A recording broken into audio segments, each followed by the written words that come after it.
Assalamualaikum warahmatullahi wabarakatuh. Selamat datang kembali di channel kami anekamesin.com. Pada ulasan mesin kali ini kami akan memperkenalkan mesin pengering. Salah satu mesin pengering yang kami sediakan, mesin pengering tipe cabinet dryer. Mesin pengering cabinet dryer berfungsi untuk mengeringkan berbagai produk seperti mengeringkan produk herbal, tepung, empon-empon, pelet, chip singkong, cabai, biji-bijian, dan produk lainnya.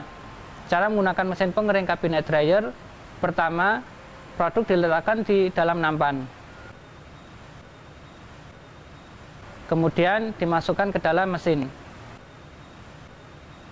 Yang kedua, menyalakan mesin, colokkan listrik, pasang regulator LPG, nyalakan panel kontrol mesin, terdiri dari main power, blower, menyetel suhu yang diinginkan, nyalakan kompor atau pemanas.